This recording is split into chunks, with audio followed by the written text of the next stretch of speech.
It's called Astronomy on Tap, and Vishal and Sunil are going to give talks about their respective fields.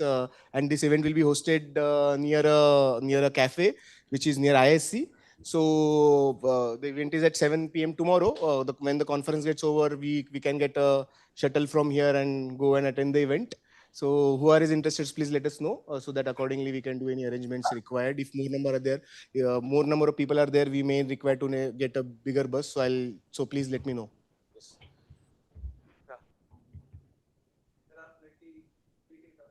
Yes, it's available. Yeah. No, nothing. It's and there is no registration fees or anything required. So and it's open to public. So do share with your friends around the city also. Sure. Thank you.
Yeah, welcome back everybody. So we'll start at the sessions and we have a bunch of interesting talks, starting with Ramesh. Ramesh, can you please share the screen? Yes, am I audible? Very much. Okay, good. I'm just recovering from a slight bit of cold, but hopefully you can decipher still what I'm saying. I'll try to share the screen. Give me a second. What do I need to do? Okay, here it is. All right, entire screen.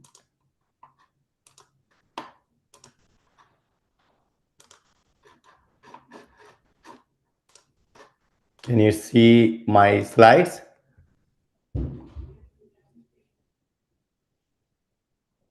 Can you please confirm if you can see my slides? Ramesh, we can see your slide. Okay, fantastic. Thank you. First of all, good morning. I'm sorry that I couldn't be there in person, and I was hoping to come to Bangalore for this one, but unfortunately that didn't work out. I really hoping that you're all having a good conference and enjoying the nice weather in Bangalore. So first of all, let me thank the organizers for giving me this opportunity to speak. And the title that was given to me is this one, but I've taken a bit of a liberty and slightly changed it to something like this, partly because we have done more work on pulsars than fast transients with this new telescope.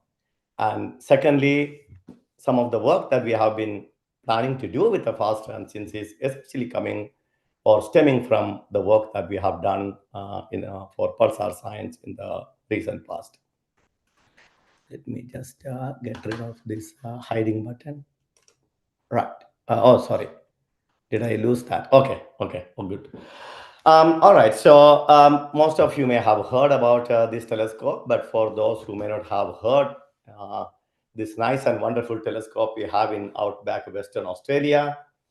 It's a low frequency interferometer located in Murchison site, which is the same site where SKLO is currently under construction. It operates from 70 to 300 megahertz. It is comprised of 8,192 dipoles arranged in groups of 16, which we call tiles. There are 256 of them. 10 years ago, when the telescope came into operations, we had 128 of them with a maximum baseline of 3 kilometers. The first upgrade, that was 5 years later in the timeline. So that doubled the number of tiles, and so is the maximum baseline. And the second one, which has just recently completed or just about completing, that is where we are getting the new receivers, correlators, and signal path, and so on. So this great telescope has a few major strengths. Sensitivity wise, it is pretty modest. We are talking about a collecting area which is equivalent to 4 GMRT antennas, or something like more like a park's collecting area. But it has a stunningly large field of view, something like several hundred square degrees at the frequency range that we operate. So as an example, on the left, you see the primary beam response at 2 different pointing, one for the near zenith pointing, and the bottom one is for a southern pointing. So that by itself is like an important ingredient to make a fantastic transient machine. But in practice, that has been pretty much underutilized, particularly for pulsars and fast transients, mainly because that was not the original science driver for this telescope. It was primarily built as an imaging telescope, and doing a continuum imaging surveys and detecting EOR was the main science scope. But we have been doing a lot of pulsar work. Otherwise, I wouldn't be giving this talk. And the functionality we had is what is called the voltage capture system. And this is a capability where we record channelized voltage data from every single tile. And that's 128 of them. And that's like a lot of data. And that's it. We don't have any backend on site. So if you want to do anything in high time resolution, which is pulsars or something else, you have to bring all this data to the POSI supercomputer, which is about 800 kilometers away. Then that is where you do everything in post-processing. So typically, everything that you would do on a real-time processing and backend, we had to do it on a supercomputer offline. So we started off with the pulsars, and over the course of time, we also started doing other things like a little bit of work on FRBs, fast transients, and some non-astronomical applications like passive radar. So this just shows like a brief timeline of whatever journey has been. 2015 is when we commissioned this system. But even before that, we did some technology demonstration and did some pulsar science work early on. But pretty much, that VCS coming online was like the dawn of the high time resolution science for the NWA. The most important task we had at hand was making a full coherent beam so that we can get the maximum possible sensitivity. And that kept us busy for doing a lot of interesting pulsar work. And by 2021, when the system was upgraded to phase 3, we had to pretty much revamp all the software subsystems that we had developed. And we had already started some important flagship projects like Smart Survey, which I will describe in a second. And by 2023, we completed the data collection process. So without going into details, the bottom line I want to say is that it has been a pretty great decade of productive science and learning with a lot of publications, and many students have been trained in activities related to high time resolution science with the MWA. So yeah, just a quick overview of the system we had before and after the upgrade in the legacy system. So we were recording the data after 2 stages of channelization, and there is still voltage time series data. And depending on the science applications, you either convert them into like a full stocks at 100 microsecond, 10 kilohertz. That's good for a lot of pulsar work or even FRB work. Or you just undo the second stage of channelization by doing an inverse PFB. So you can get to like a microsecond time resolution, which is what is good for millisecond pulsar work. In the new system, the big difference is that we tap the signal after 1 status of channelization, and everything else happens inside the correlator or high time resolution software subsystem. And the first thing that to come online was pretty much like replicating a version of the system we had back then, which we call now smart mode. And then in principle, you can also like implement others. So as of last year, this was pretty much the state of the play. And Most recently, we have also like implemented the offline capability to do the correlation, which means you can do things like fast imaging that you need for FRB searches and so on. So I'm just going to give you like a couple of examples of some of the science we have done, and I'm picking up some examples that are synergistically close to like fast transients work. Like for example, looking at single pulse studies of well-known drifting pulsars like a 0034, which shows multiple different drift modes and a lot of nulling, and that was one of the early signs. And also looking at things like giant pulses, and in this case, looking at simultaneously using CRAB and MWA, so you can cover the frequency range all the way from 100 megahertz to several gigahertz, and that was work of Bradley Myers, and both Bradley and Sammy were our first generation PhD students who did a lot of heavy lifting for the early system development. We also have been taking a good advantage of the fact that MWA has an excellent complementarity with other telescopes in the southern sky, especially with the GMRT and Parkes and now no longer operational Molonglo or at most. GMRT, for example, co-observing pulsars like a 0034 helped us to put some constraints on the emission heights using retardation aberration kind of an analysis. And the right one is a first low frequency detection of an intermittent pulsar that basically made use of a ring buffer mode that was implemented for VCS. In this case, the trigger was actually done manually, but still demonstrates the kind of capabilities that we wanted to achieve in due course of time. And speaking of FRBs, and the most readily accessible data products from MWA, which is an interferometer, is visibilities. Some of the early searches were done using the image domain searches, using 2-second visibilities early on, then eventually using a half-second visibilities. And we did some blind searches, and we also did some shadowing observations when ASCAP got its craft project going.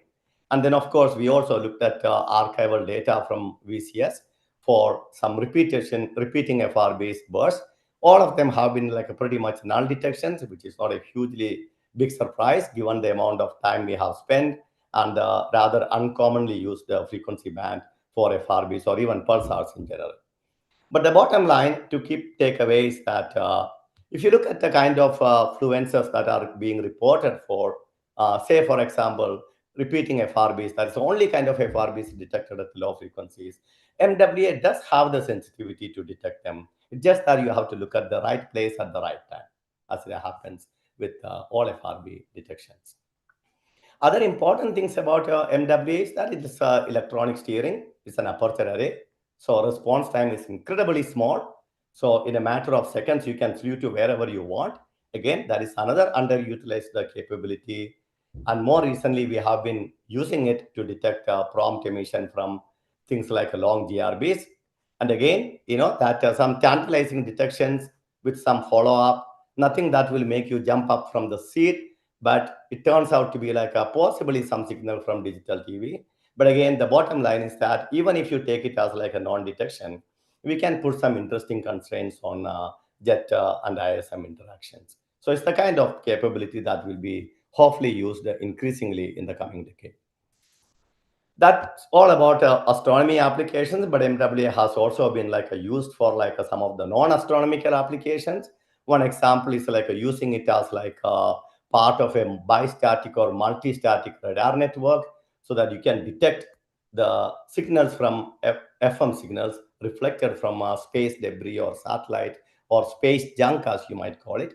The reason why we can do it because we have access to the voltage data, so you can develop like a match filter processing techniques, and that has been pretty much the focus of Brendan Hennessy, who did a PhD on this very useful topic. Okay, so I'm moving on to some of the projects that we have been focusing on more recently. So one of them is a SMART survey. That's an all-sky survey that nicely leverages some of the most major strengths that telescope has. The combination of a large field of view and the voltage capture system gives you like a stunningly large survey speed, at least as far as the data collection goes. You can cover the entire sky something like in less than 100 hours of time, still reaching a sensitivity that is like superior to some of the southern sky surveys. And as part of our phase 2 upgrade, we got compact array configuration from time to time that brings in like orders of magnitude saving in a computational cost. In fact, that's one of the main reasons why we can do such projects. What I want to emphasize is that it's not just another survey. Yes, it is sensitive, more sensitive than some of the pulsar surveys in the southern sky, but it's also a survey with SKA precursor. So it's going to teach us a lot of useful things that we might need in the SKLO era. And it is also going to fill up an important gap that there is no reference survey at the moment in the SKLO's frequency band. And most importantly, that we are recording voltages, not the filter bank or channelized detected data. So that opens the door to multitude of reprocessing options, both now as well as later. I won't go into the details, but there have been like a multiple publications describing the details of our survey design and science goals and pulsar discoveries and so on. Third one in the series has just been published last year. And there have also been like a bunch of publications in the new pulsar discoveries and their follow-ups and the software and techniques that we have developed in the process. And you can go and check them out at your leisure. The important point I want to make is that, our big focus was to basically to take this window of opportunity and complete the data collection for the entire sky, which is the sky south of a plus 30 degree. And we have achieved that as of like about a year ago. That is 4 petabytes of data that covers the entire sky. All of it that has been like a thoroughly quality checked. And the summary is what is shown here. The red dots are essentially the pulsar detections, non-pulsar detections as part of our data quality checks. And the stars are essentially the new pulsars discovered from a tiny fraction of the data that have been processed so far. So it's very difficult to not to emphasize the value of a data set like that. That one of the statements made by our director recently is that it represents a unique permanent record of the electromagnetic state of the sky. And I don't think I can say that anything better. And that's exactly the reason why we are able to take on projects like searching for fast transients and other potential projects as the time is moving forward. So coming back to the smart survey, so we just started the data processing as of around this time last year. One of our big challenges is like a low frequencies. So even when we are talking about the DMs of like a 200, 300, that's like a very large number of DM trials, something like 16,000. We have a very high time and frequency resolution. Our dwell times are something like 4,800 seconds. And the combination of that basically translates to like a pretty significant computational cost. So we are talking about 20 million core hours on Finburn's NT or O star, and even without considering acceleration searches. So we are taking baby steps. At the moment, our focus is to do what we would like to call as a Southern Cap survey, and which is the skies south of like a minus 45 in declination. And the star symbols are essentially the new pulsars that are trickling out of our processing. So in terms of like the pulsar yield, so again, our big focus is to demonstrate how SKLO should be doing the surveys and to do as much science as possible. In terms of pulsar count, that we are not competing with a FAST or Meerkat because they are the most sensitive telescopes to increase the pulsar population. But the kind of pulsars that we have been discovering have been very interesting from in their own scientific sense. For example, the first pulsar that we discovered turned out to be like a steep spectrum low luminosity objects, and we are finding many more of them. Second one turned out to be like an interesting variable subpulse drifter, and the third one was like another interesting subpulse drifter, which also shows like a quasi-periodicity nulling. I won't go into the details. The main thing I want to emphasize is that unlike most other search pipelines, the things that is very different for MWA searchers is that we start with the terabytes of data, which is our single pointing, 80 terabytes of data. And we need to do like beamforming, where we process like hundreds of data streams at once and produce like a beamform data that can go into our pipeline. So we started off using like a Swinburne's O-star supercomputer, now beginning to farm this out on other computers like POSI and commercial HPC options like DUG. and also the computing cluster we have access to in NAOC. Other important thing I want to mention is that Smart is also an excellent, the resource for following up and confirmation of the candidates we would find from other kind of searching. For example, MWA has been doing a lot of interesting science to imaging transient search, and you may have heard about this class of objects called long period transients, and the same pipeline has been discovering interesting objects like sporadic emitting pulsars. And here is an example of one such pulsars or candidate that was nicely confirmed in a smart data set. And we were able to do a lot of interesting in single pulse investigation. Okay, in the last 5 minutes or so, I just want to focus on what we have been doing or what we are trying to do in the context of fast transients, particularly FRBs. And a lot of this work is being done by Christian Di Pietrantonio, one of our PhD students and also an HPC expert.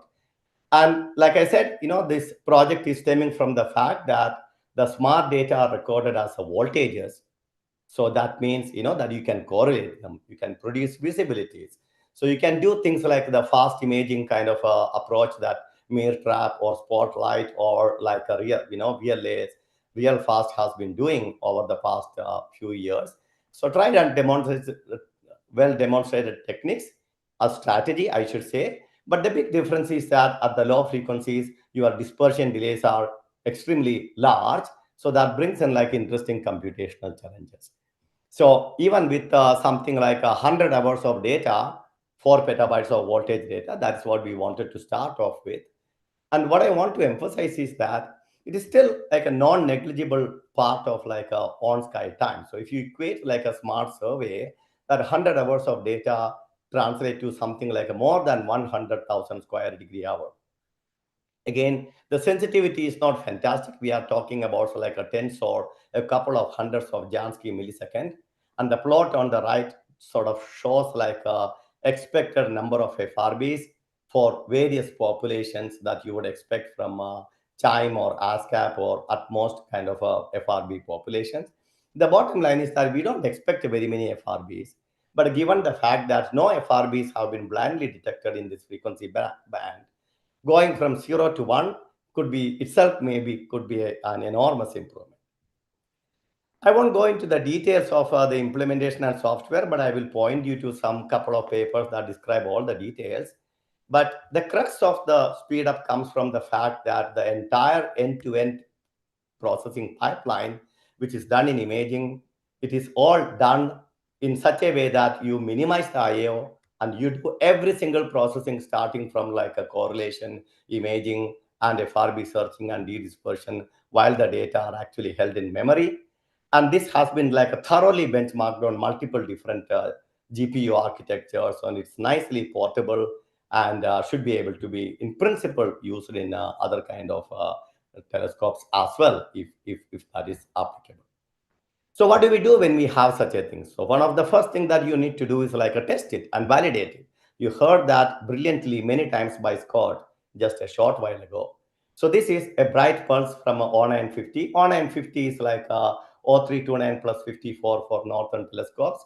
Whenever we have a new system, we just go back and point to that telescope. And if you can't see like a bright pulse from O950, that's a matter of concern. But in this case, you can beautifully detect the bright pulses from O950, even without doing de-dispersion. That's what is shown in the left panel in the animation. And the right one is a short time series after doing the de-dispersion.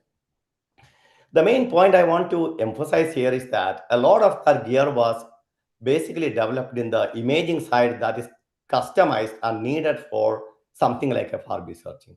If you compare to the kind of typical imaging pipeline that popularly used in MWA, which is a pipeline around something called the WS clean, which uses W stacking algorithm, and which does lots of things in the sequential way. And important thing is that FRB searching or de-dispersion, as we all know, is an embarrassingly parallel problem. And using the most modern GPU implementation, you can get a speed up of something like more than 3 orders of magnitude, at least algorithmically. And that's something like the reason why we can do projects like this on smart data. Like I said, that the details are already there in the literature, and as Scott mentioned, that it's always has been our intention to make this software available for other people to use it, test it, validate it, and that's the only way that things become better. And MWA has always been a strong advocate of that right from early on.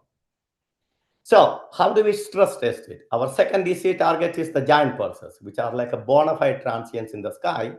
And we know that the crab pulsars emits like a kilojansky millisecond pulses. And this is a short snapshot of that observation. And you can see that a nice giant pulse about something like a couple of kilojansky milliseconds, beautifully seen in this data set. And as you can see that from the waterfall plot, and the dispersion sweeps are like several seconds. And that's one of the biggest challenges at searching at these frequencies. Those with the eagle eyes might also spot this red dot there. And if you are wondering what it is, and that is a crab pulsar's cousin, which has like a similar DM, but a lot less brighter pulses. And a guesstimate for that in something like about 150 Jansky millisecond. So finally, VCS data rates have almost quadrupled with the new system, a new upgrade, and it is a kind of an operational mode that is simply not sustainable. So at the end of the phase 3 upgrade, this will be replaced with a real-time beamformer, and that's going to open the door for looking at FRB monitoring or triggering on transients, and also doing a lot of interesting pulsar. So I will just leave you with my summary. So basically, it has been a decade of a lot of fun and interesting science and learning with MWA. And there is a lot of interesting science that will open up with the phase 3 upgrade starting to play an important role. And we have been quite research productive with whatever the limited system we have in the past. Smart survey is our big focus at the moment. Started off with a pulsar searching, and in the meantime, we have also developed the GPU accelerator gear for FRB searches, and that along with the upcoming beamformer should put us in a more comfortable space to also start exploring fast transient sky more comfortably. I will leave it there and happy to take any questions.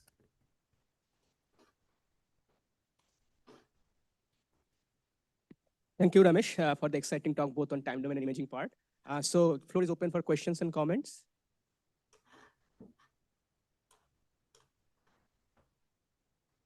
Questions for Ramesh?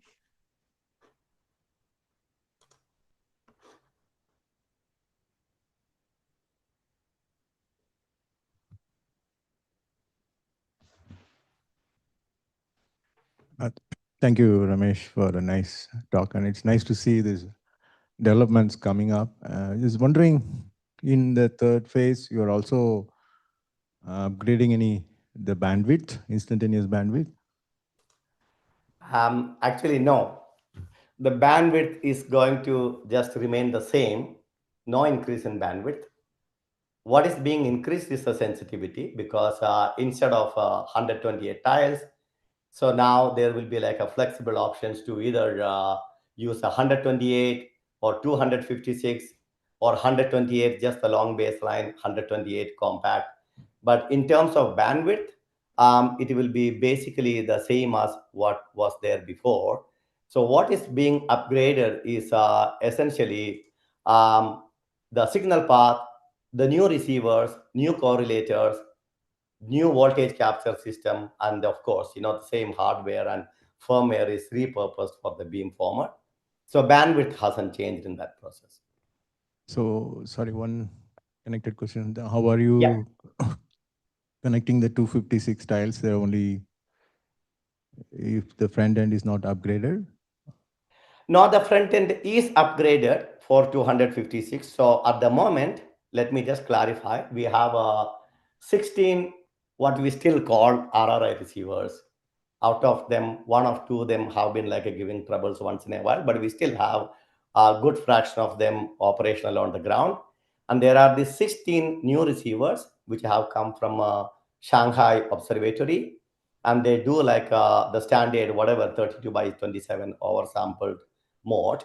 So in principle, it is possible to use them in the critically sampled mode and use all 256. So yes, in the beginning, it will be some sort of a heterogeneous array. Either you have to stick to like a critically sampled mode for all 256, or if you just want like a oversampled, then you just stick to 128. Thank you, Ramesh. Yeah, thanks. Any questions here from the audience here? Yeah. Hi, Ramesh. Did you discover any of the rotating radio transients from your single pulse search that you were doing? All right. So look, I should be very honest. We have a single pulse search pipeline implemented. We have tested that, but we haven't basically completed the full chain of like, for example, machine learning classifier to get the kind of the right efficiency that we need for a seamless use of that. So at the moment, we haven't discovered any new rats because we haven't looked for them, but we know that the basic pipeline works. So as we are running through the pipeline, so it is producing a lot of single pulse candidates, but they have not been sifted through. So we have been focusing more on new pulsars and their follow-up and making sure that the processing pipeline works on multiple different clusters like O-star and DUG and others. So yes, it's possible that, some new rats are basically sitting there, but we haven't had a chance to go through all the candidates, mountain of the candidates. Okay. Any questions from online participants?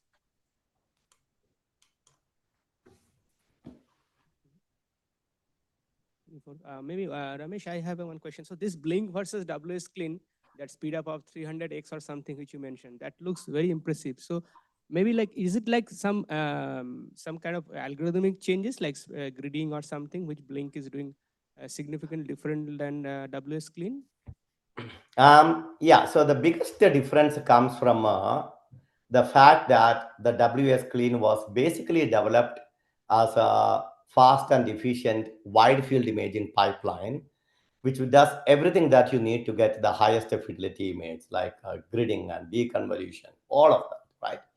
So when you are doing a snapshot imaging, a lot of that complexity, something which you can actually get by. So that is a one big change in the algorithm.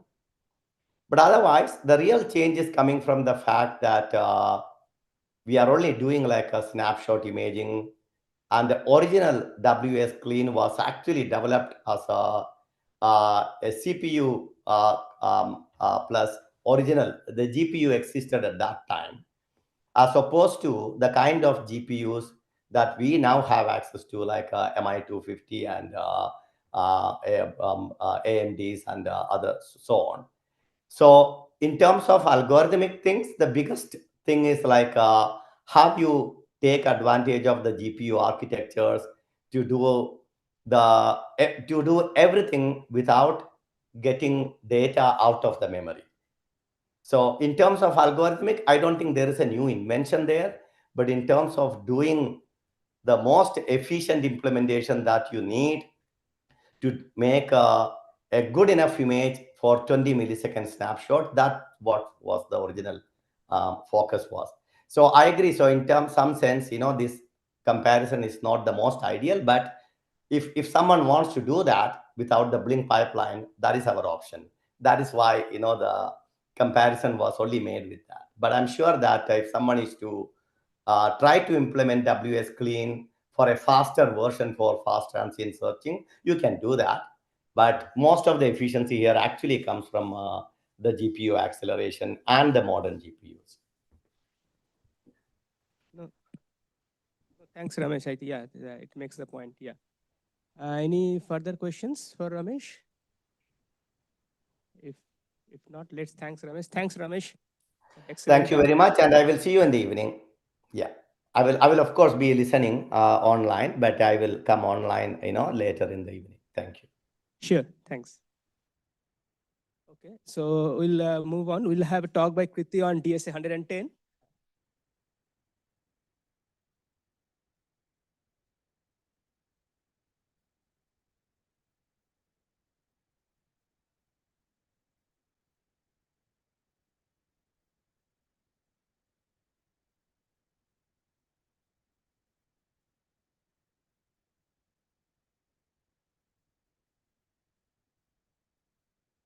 Hello, is it working?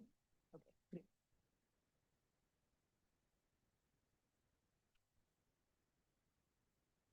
All right. Hello, everyone. My name is Kritti Sharma. I'm a graduate student based at Caltech, primarily working with the Deep Synoptic Array team.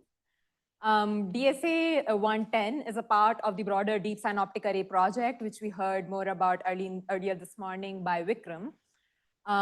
This particular array was built as a prototype array to test a bunch of new technologies for DSA 2000. And some of the primary key science goals for DSA 110 included understanding the origins of FRBs, how are their progenitor sources formed, what can we say about the physics behind such energetic radio bursts coming from extragalactic distances. And the second science case focused on using them as probes of precision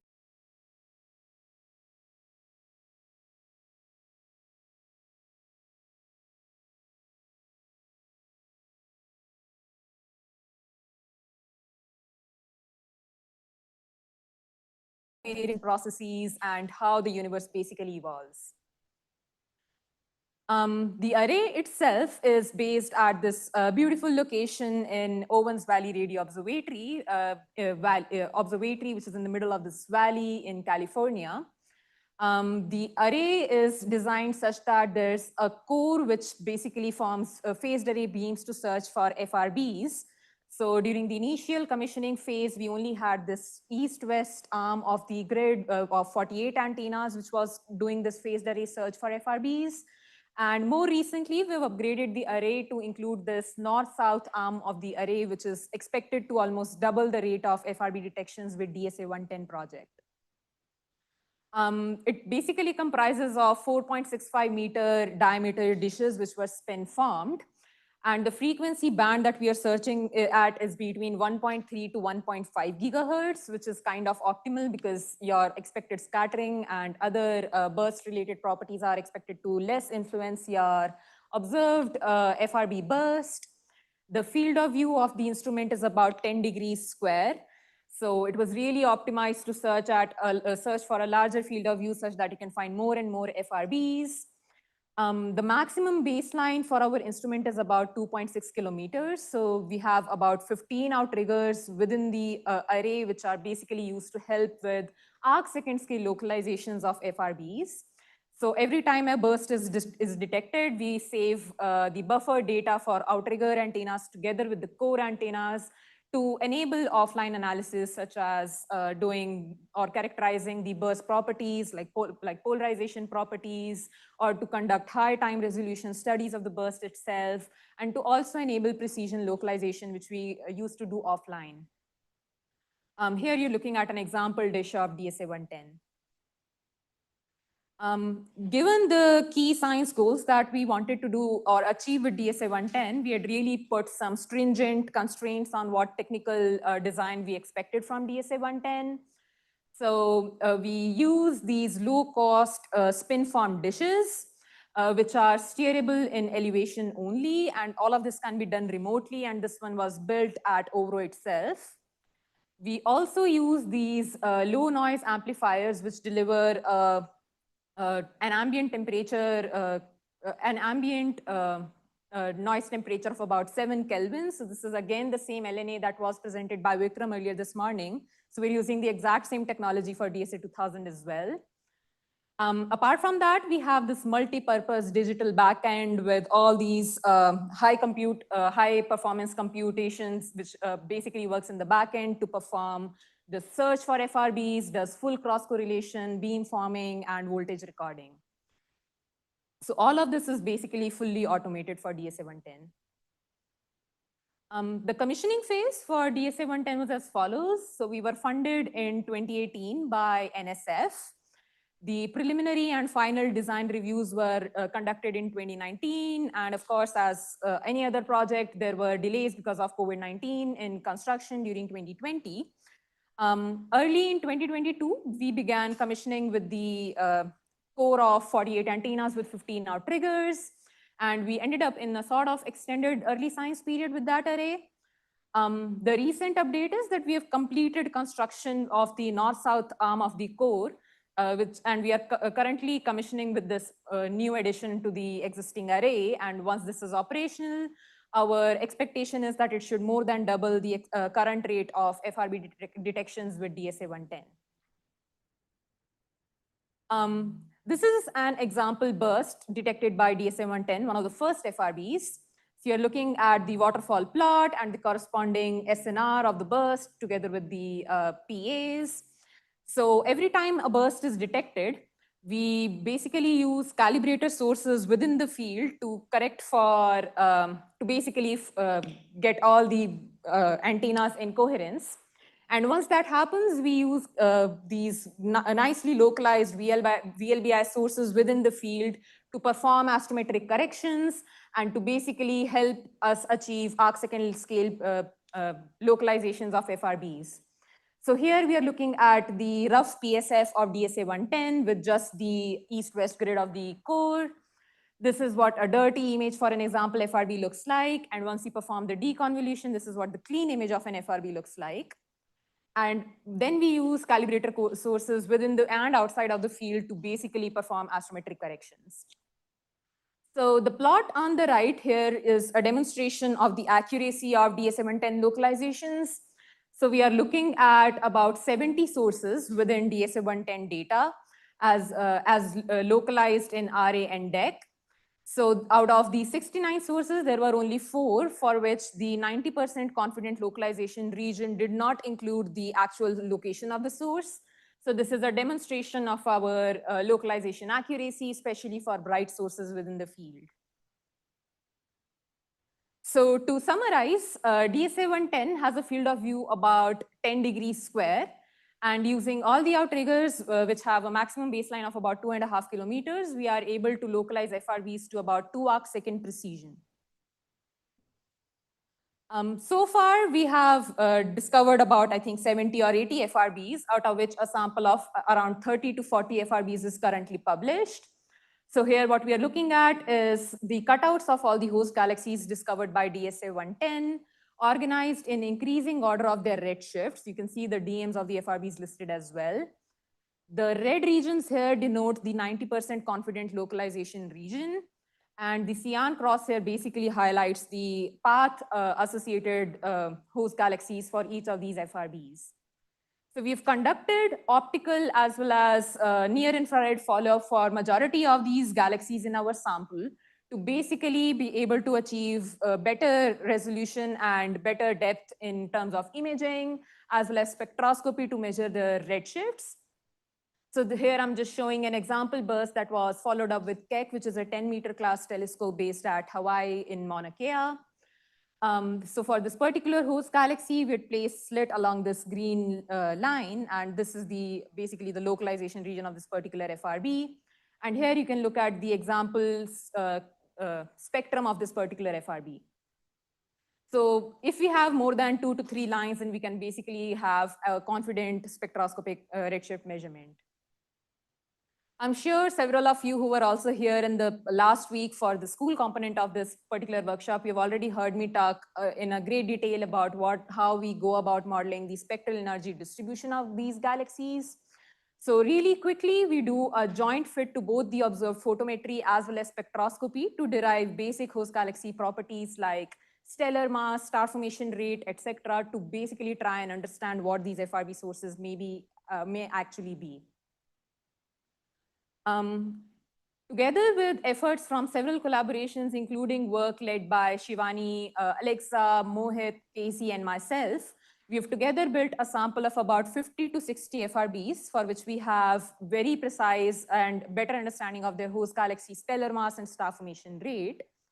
And using these, when we compare them with the background galaxy population of star formation rate, especially in work led by Alexa Gordon, we concluded that all the FRB host galaxies seem to be tracing the star formation main sequence of the background galaxy population, which is good, and it basically indicates that we might be able to find more and more FRBs at higher redshifts as the star formation rate density of the universe increases up to redshift 2. Furthermore, performing a more careful analysis where we compared the DM or the corresponding redshift and R-band magnitude distribution of these host galaxies with that of core collapse supernovae, which are thought to form most of the magnetars, we found that there's about 3 sigma deficit of FRBs in these low mass galaxies. And using that, we concluded that it's possible that there's a preference for higher metallicities, because if you compare the FRB population with that of background galaxies selected by star formation, there is about a 3 sigma deficit of FRBs in less than 10 power 9 stellar mass host galaxies. Our work has actually triggered a lot of interesting ideas from the FRB communities for what this low mass deficit may actually imply. And an example include this work led by Nick Loudis, where they commented that it's possible that there's a preference for a combination of star formation and stellar mass. So we should continue building larger samples of FRBs, especially at low redshifts, to better understand what these sources might be. Coming back to the broader question of the magnetar formation that we plan to answer with DSA 110, since about 85% of massive stars are expected to occur in binary systems, and metal-rich stars are also conducive to cause these unstable mass transfers, which lead to these magnetic massive stars, that might actually explain the origin of large magnetic fields in single star systems, as well as the formation of magnetars at the end of their lifetime. And independent evidence for the same actually also comes from work led by Miles Sherman in our group, where they tried to look for ejected or binary companions of magnetars in our own galaxy.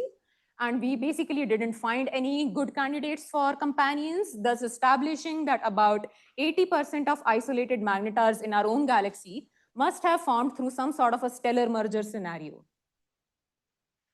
So that is pretty much where we stand in terms of our take on how FRB sources might be formed. However, this question of multiple formation channels still remains open, because if we compare the stellar mass distribution of FRB host galaxies with that of other transient classes, our similarities with type 1a supernovae and short duration GRBs still cannot be ruled out. So it's still possible that there's a fraction of FRBs that occur through these exotic formation channels.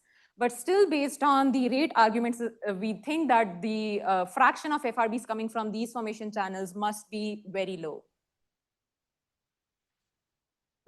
Thinking further on the formation channel question of FRB sources again, we all have together built a large sample of FRB host galaxy star formation histories. And using these, we should be able to put some constraint on the typical age of their stellar progenitor. And historically, this has been done by using the FRB or any transient's delay time distribution. So for example, in case of core collapse supernovae, this is what the delay time distribution looks like, where majority of the sources have ages of less than about 50 mega years, which is consistent with that of the nuclear fuel burning time scale. And there's this tail of sources which undergo core collapse supernovae that have probably gone through some sort of a stellar merger. Similarly, for short duration GRBs as well as type 1a supernovae, folks have used several forms of delay time distribution formalisms and star formation histories to comment on what their particular source age might be. So the idea is that we could perform similar analysis with FRBs. And we do have some initial results where we tested a bunch of models using DSA 110 host galaxies, sample of about 20 host galaxies. And there does not seem to be any strong evidence or a preference for one of these formation channels or one of these delay time distribution formalisms. So we basically need to continue building on larger samples of FRB host galaxies to nail down this question better. Apart from that, we do have a bunch of insights for for the rest of the community on how to perform such an analysis, because we found that such analysis can actually bias your characteristic age of the stellar progenitor, because the global star formation history essentially probes your median stellar population age, which could in principle be much larger or much smaller than your local environment of the FRB source itself. Pushing further in this direction, again using DSA 110 localizations, we are thinking of getting KCWI results, spatially resolved spectroscopy, to put better constraints on the ages of these stellar progenitors. further highlighting work done by other students in the group. So in this work led by Miles Sherman back in 2023, we conducted polarization studies of a sample of about 25 FRBs. And there we basically, you can see that, for example, in this waterfall plot, that the FRBs do exhibit these nice and complex spectral as well as temporal properties. And using a sample of about 25 FRBs in this work, Miles basically found that most of these FRBs seem to have a large linear polarization fraction, which might indicate that the emission mechanism for FRB sources themselves might just be intrinsically linearly polarized. Further, in work again led by Miles Sherman, they basically separated out the RM contributions from host galaxy and that of other components, including IgM, Milky Way, and burst local regions. And they found that there's a close to positive correlation between RM host as well as the DM contribution of the host galaxy. Furthermore, looking at correlations of the extragalactic RM with that of redshift, we found an anti-correlation. So both of these results combined basically push for the idea that most of this RM must be coming from the local environment of the source or the host galaxy's ISM itself. In this work led by Jacob Faber, we found one of the highest scattered FRBs as was discovered at the respective wavelength that we are searching at. So here we are looking at the DM scattering relation. So this is the standard hockey stick model for pulsars in our own galaxy. For this particular FRB, given its dispersion measure, it is fairly off this correlation for galactic pulsars and is heavily scattered. If you look at the specific sightline of this particular FRB, there seem to be two intervening galaxies sitting along the sightline at impact parameters of about 30 to 40 kiloparsecs. So it's possible that there were high velocity clouds in the environments of these galaxies, which led to such heavy scattering. So, but this discussion still remains open what caused this particularly highly scattered FRB. More recently, in work led by Miles, we are setting up an image plane search for not so fast radio bursts, which basically in this phase space of flux and search widths. So this is the DSA 110 FRB search parameter space, and Miles is working on extending it all the way beyond to 10 power 4 milliseconds or 10 seconds. So this is basically pushing to look for these long period radio transients, which we have evidence for a building population from ASCAP, CHIME, and a bunch of other instruments.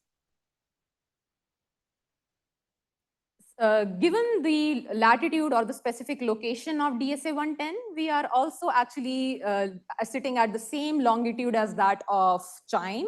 So this means that we do end up with a couple of FRBs which are co-detected in both the instruments. And this is exciting because both CHIME and DSA 110 are actually operating at fairly different frequencies. So you can use these co-detections to put constraints on scattering phenomenon involved as well as the scintillation bandwidths. So there's this work led by Jacob that you should keep an eye out, must be coming out fairly soon this year. Shifting gears a little bit and coming to the second component or the second question that we were the most interested in with FRBs, which is to put constraints on how baryons are distributed in the universe. In one of the first works led by Vikram, we had put constraints on baryons in the Milky Way halo itself. So we found this FRB, which we lovingly call as FRB mark, which was localized to a host galaxy at a distance of about 50 megaparsecs or a redshift of 0.01.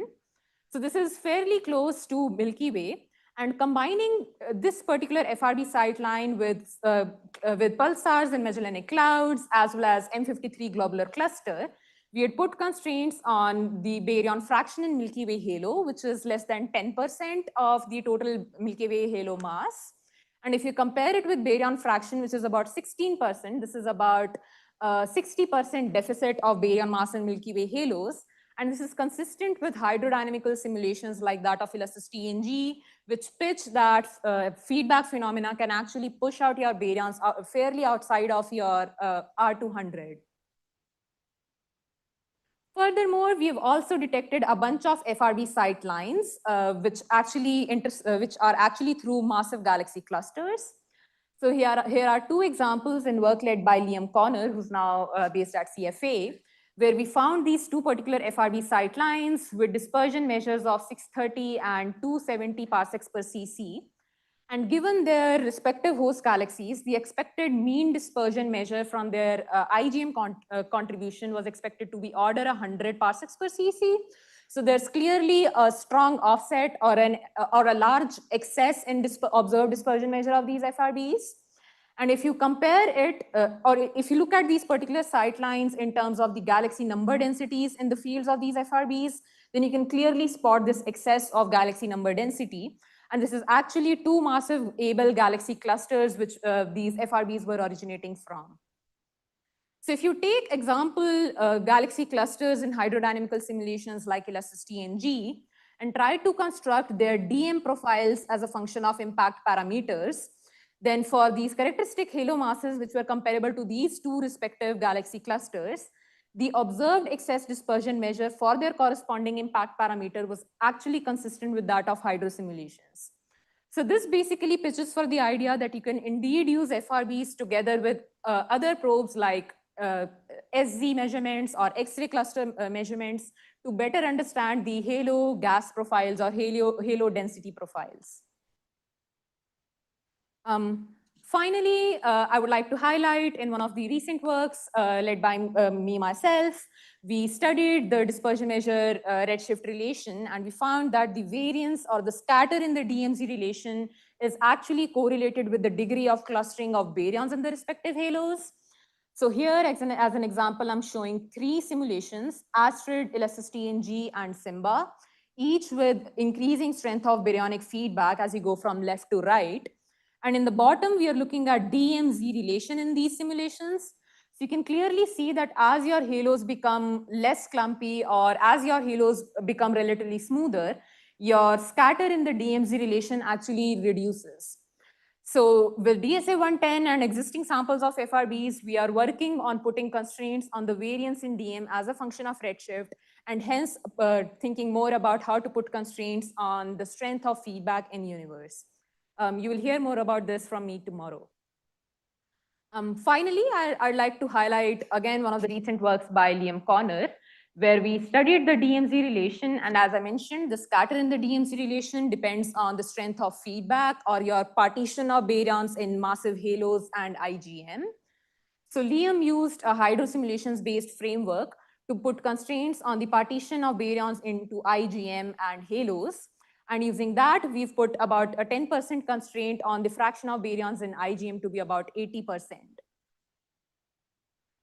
With that, I'd like to stop because I'm hopefully running out of time and leave my summary slide up here. Thank you. Thanks, Kritti. Questions for Kritti?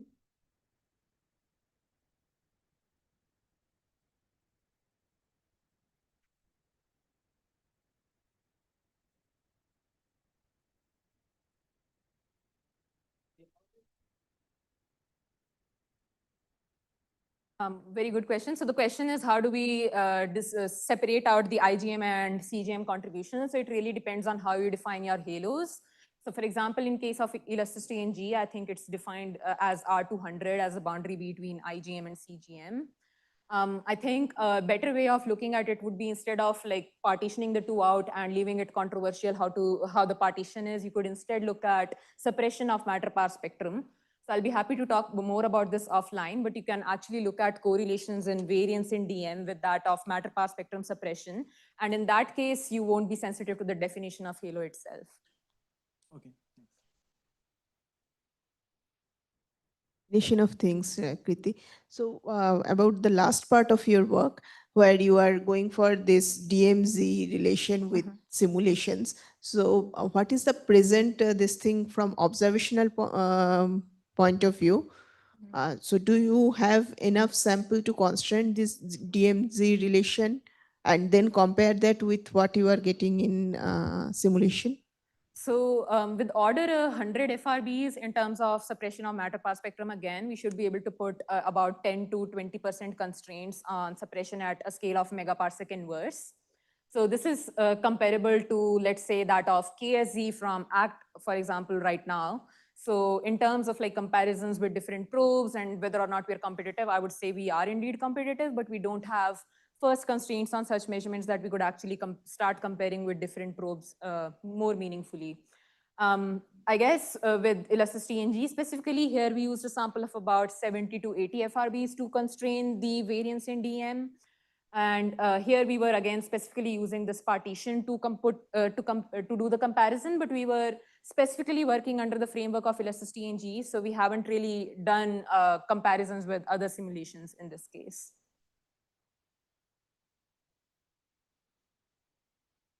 Any further questions from here? Anybody online?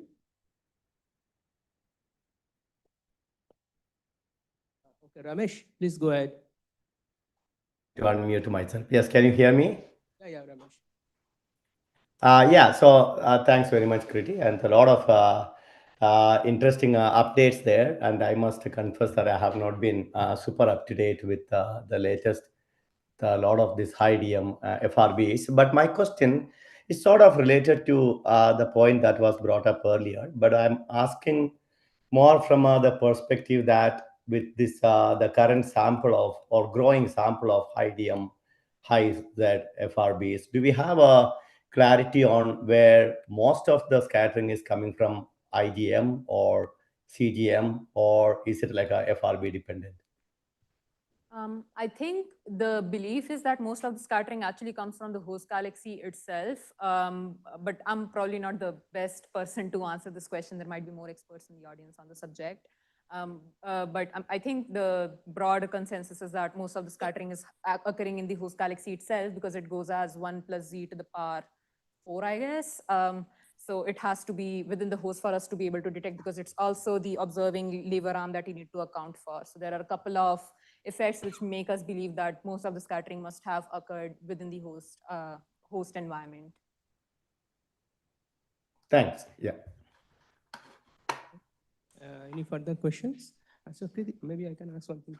We have seen that a nice plot of showing the fractional linear polarizations of all the FRBs. So do you see any kind of difference between the repeater and non-repeater, or is not kind of I would say that the at least like with DSA 110, we don't really have a statistically good sample of repeaters because the field of view is really small. It's just 10 degrees square. So at least for given our sample, we can't really like conduct such studies, but I'm not sure if Chime has already thought about it. Any last questions? Okay, if not. So next talk is by Sujin on Bhaswati project. Thank you.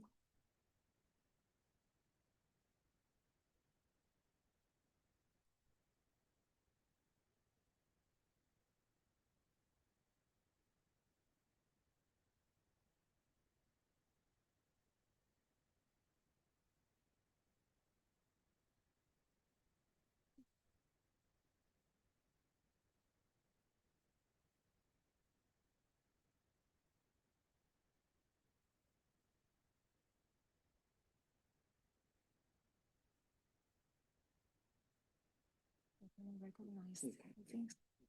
It's a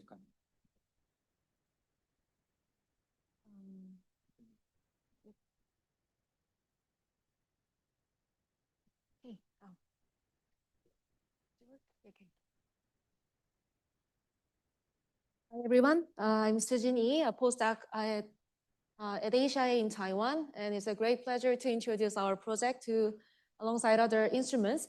And I think many of you are probably already familiar with BERST project, and many of us already visited the BERST one of our Outrigger station on Saturday. But I like to, because I heard that this is the overview talk, and I see many students who are probably not familiar with instruments. So I want to give a kind of brief overview of our concept and science goal and the status of the BERST project.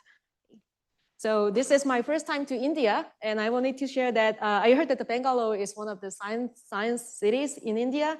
And this is the first view that I saw after arriving at Bengaluru from the airport. And I was really impressed to see the big LED screen is showing the very cool astronomical stunning image. And on the other right side of this image, they were also showing the galactic center. So I wanted to, you might have seen this image at this screen as well, but I wanted to share how impressive this city is. So earlier this week and also this morning, we were dealing with talking about the telescopes and the project that is focused on the fast transient, especially the FRB. So like GMRT or Mirror Trap or ASCAP, DSA, they are really making a really good progress for either pipeline development or the actual detection and localization of the FRB. But here I'd like to say that although we are having a really cool facilities, there are still some limitations and challenges in observation for understanding the FRB, like which is the great motivation behind the BURST project. Those includes the low detection probability and the fewer number of the localizations. So like that comes from the random nature of the FRB occurrence and the high operation cost and the limited sky coverage. So although we have making more facilities for dedicated to FRB, but we are actually missing many of the repeaters and probably the possible FRB detections. So that is one of the motivation for this project. And another thing is that the known FRBs are quite distant, I say. And this is really cool for the cosmology thing. But to understand the underlying physics of the FRB, we need more, we need to have a better, much closer FRBs and to have a weak detection, the weak detection of the weak pulses. And also we are also like seeking for the multi-messenger counterparts of the FRB. And we have only one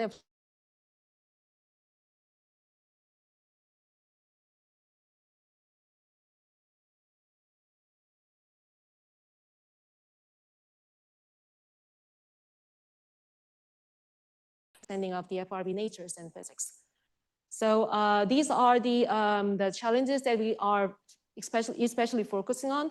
And the BURST project, which is BURST Universe Radio Survey Telescope in Taiwan, we call it BURST or BURST-T, is a FRB dedicated telescope for FRB. And it was initiated in Taiwan, which is led by our PI Wesley. And now we are trying to expand our collaboration to other East Asian countries. So we are answering to these challenges by increasing the field of view and to detect more FRBs and repeaters, and also by providing the localization promptly as fast as possible, and also try to collaborate with other multi-messenger facilities to search more multi-messenger counterparts, especially for the nearby sources. So here I like to emphasize why we need nearby sources. I think previously we were like most discussion that we had so far is like why the FRB with a high DM is important. But now our focus is the nearby, the low DM events. The first one is that the FRB is a really great tool to understand the intergalactic or circumgalactic medium, but to better interpret the IGM components, we need to also have a better estimation of the DM host and the DM source, right? So of course, the precise localization can help us to constrain this DM host and the DM source, but the nearby sources are another solution, which has a powerful tools because we can get rid of or reduce the IGM components in the total DM that we can measure from the FRB. So once as we have more nearby sources, we can have a better constraints of the DM source and DM localization, which can also help us to constrain, remodel the FRB DM for the distant FRBs. And another thing is, as I explained in the previous slide, is searching for the multi-messenger counterparts. So we now have only one FRBs, which is SGR 1935 with X-ray counterparts. And again, the nearby sources can have a better possibility for getting the optical or X-ray counterparts detection, if there is. And also the nearby sources have a great, powerful because we can easily detect the weak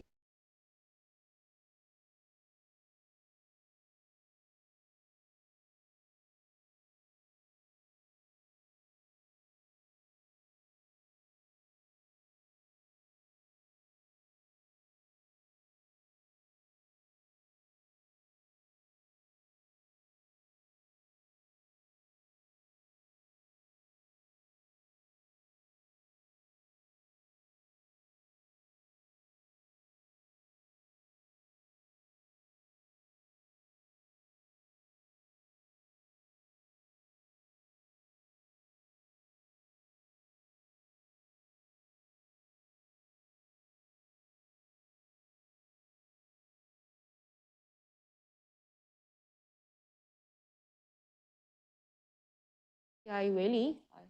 He's joining this conference, so you should be able to meet him and discuss kind of further interesting FRB science or transient sciences.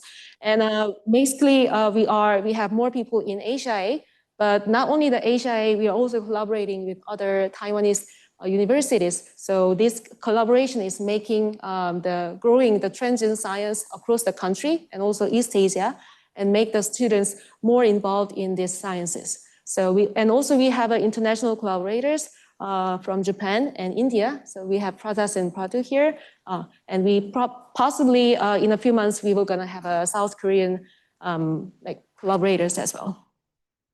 So someone may wonder or ask me how we can solve these kind of things. I mean, it is easy to say that probably the wide field of view and localization is easy. I mean, it could be the solution, but whether we have really a specific idea for this. So let me go through the instrumental specs and our answers to these observation challenges. So our wide field of view comes from the low periodic dipole array, LPD array, that you might have seen from the GBT site. So we are using the 3 types of the arrays, the antennas, and now the main array is using the third one, which is commercial one, because it was faster for us to install and deploy the antenna. And they are sensitive above 400 megahertz. And now we are trying to use our custom built antenna, which is the first one and the second one, to lower down our frequency range to 300 megahertz. And this is the field of view compared to the chime. So in the middle, we are plotting the chime field of view. And as you can see from this other circles, we are at least 20 times larger than the chime field of view. So this is kind of trade-off. So we are sacrificing the sensitivity by increasing the field of view. So, but this is still great tools because we can cover up to 1/4 of the sky at once, which can make us to detect more weak or nearby sources by reducing the sensitivity.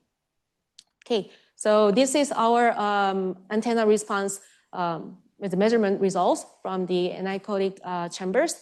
And the magenta one is our first commercial design, and the blue one is our second commercial, and then the custom built design. And compared to the yellow line, we can see that the gain and the field of view is quite competitive than the commercial one. So we are now trying to replace our commercial design to the new one by increasing, so we can have a better sensitivity and increase the FRB detection rate. Okay, so this is our kind of blueprint of our main array when we were starting the discussion. So we have we were aiming to have a 256 antennas in 16 by 16 rows, which have a 1 meter spacing in east-west and a 0.5 meter spacing in north-south. And we were originally planning to have a single polarization in east polarization and to perform the real-time beamforming and the pulse search at the main station. And the beamforming, we are using the fixed beamform, as you can see from this equation. And the 16 antennas in east-west direction goes to one FPGA, and every rows they are going to every single different FPGAs. And once the FPGA does the first beamform in east-west direction, they deliver the data to our CPU servers, so we can do the second beamform. And all of these 2 beamforms can be done in real time. So using this beamform metrics, we are aiming to have 256 beams to cover our field of view, as you can see in this sky. So this is our kind of beamform concept. And also for another science goal, which is localization of the FRB, because the one single array main station is not possible to the localization. So we are having multiple outrigger stations in Taiwan and across the East Asian countries by putting the 64 antennas. So the main array, we are increasing the number of antennas and increasing sensitivity, but outrigger stations are basically for the localization purposes. And the beamforming data from the main station is have a huge data rate, which is 200 gigabytes per second. So we are not saving the data continuously, but we are having a 40-second ring buffer. And once we have a pulse detection, then we are gonna send a trigger to entire outrigger station we have. And each station we're gonna save the baseband and intensity ring buffers right away. Okay. So this is kind of the concept and our first idea when we were designing the burst project the antennas. And now I want to show that how the current status is and whether we are progressing on the track. So this is our birth station, main station, which is located in the northern Taiwan in the Fusan Botanical Garden. So this is, we already have the 256 antennas, which is a black, which is quite small, but you will see that 16 by 16 arrays in east, west, and north, south. And we are already doing the continuous real-time pulsars there, and with a single polarization. And again, the beamform and the beamforming is already being done and sending out the triggers. So the main station is going to be expanded gradually to increase the sensitivity and to have a wider coverage on our sky. And not only for the main station, for VLBI, we are installing a few outrigger stations in Taiwan. So we already have 2 outrigger stations, which is fully operating with 64 antennas, which is in the central Taiwan, Nantou, and another one in Green Island. So the Green Island ones just started 2 months ago. And we also have another station in Kinmen Island. So we already, we put 2 antennas for test, and we're gonna expand to the 16 and 64 to cover a more kind of baseline. And we also try to find another wider field to have cover 2,000 or 4,000 antennas in Taiwan. So we're also doing some site surveys in, which is marked as a blue color. And so using this one, the longest baseline that we can cover at this moment is 230 kilometer, which will lead the 0.4 arcsecond in 400 megahertz. So to increase the localization precision, we are also collaborating with Hawaii, and Japan, and India by putting the 64 antennas, each of them. And the Japan and India already have 16 antennas that I'm going to show in the next slide. And also, as you can see here, most available stations are in the east-west baseline, which will gonna give 0.07 arcsecond. But we also want to cover the north-south baseline as well. So we are now discussing with South Korea to put another 16 array, and we already have a secured fund, and the antennas were gonna be shipped within 1 or 2 months. So probably in this year, we may have 16 arrays will be operating in South Korea as well. We also did a site survey in Mongolia and Thailand, and we keep discussing for whether we can put other stations by covering the more north-south baseline. And as you see from the previous slide, our antennas are cheap and easy to deploy and cost-effective. So we are always welcoming any host or any institute who is interested in putting our antennas and do some sciences all together. Okay, so here I want to highlight one of our outrigger stations in India. And probably, I guess that many of you already saw these antennas that was shown by Prochaska. And we already have 16 antennas, where the 8 antennas are now operational, and 8 antennas will be operational very soon. And this is the RFI background, which is very clean. And on the right side, we are showing the sun fringe in real and imaginary part, but I'm sorry that I didn't include the face, but we can guess that the sun face would be also very pretty. And another one international site is in Japan. And this, we made it online just 1 month ago. And this is located in one island in Japan called Ogasawara. I'm not sure whether you have heard this name. This is like 24-hour ship ride from Tokyo. And there's a 120-meter radio telescope which is one of the dish of Vera array. That is for the VLBI for astrometry or AGN or majors at 22 gigahertz or higher. And we found that this site is amazingly clean in radio background. And this is the 16 radio RFI, the spectrum that you can see. And you will see basically nothing, no RFI except one. And this is the sun fringe that was achieved from the Ogasawara station. So now they are waiting for the triggers to be sent from the main station for the FRB. Okay, so I think I already gave quite a constant view of our antenna deployment. So let me move back to go back to the main station. So in main station, we are forming again 256 beams in east, west, and the north, south. And because of the antenna misalignment angle, you can see that the beams are slightly shifted, but anyway, this is what we were originally aiming for. And the beam angle from the main station is not small, but it is like 2.5 times 5 degrees. So this can be, this one main station is not possible to give a precise the location for other telescopes, but very prompt VLBI, that is we are now working on, can reduce the accuracy for the localization, so we can collaborate with other instruments.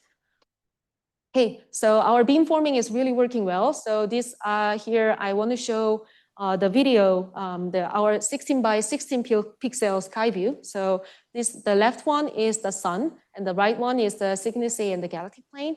And if we go back to the see the left one first, you can see that the sun is moving as time goes from in our third row, which was taken in October because sun was already too low. And you can see also see some side lobe in vertical and diagonal thing because it is very strong. So basically, we are not seeing any other targets except the sun. But on the other hand, at night, we can see the Cygnus A is just moving in the 11th row, and also the diagonal pattern that is moving on the right side, which is the galactic plane. So if we have more beams, we can have a better sky map. But now this is the current sky map we can make in real time. Okay, so by observing the tau A or Cygnus A that I showed in the previous slide, we can measure the SEFD of our current station, and this is 12 kilo Jansky, which is quite big, but and it is actually twice larger than our original estimate, and we suspect that it is because of the antenna degradation or some factor that we haven't considered. So we are now trying to investigate what is the reason of the kind of enhancement, the increase of the SEFD.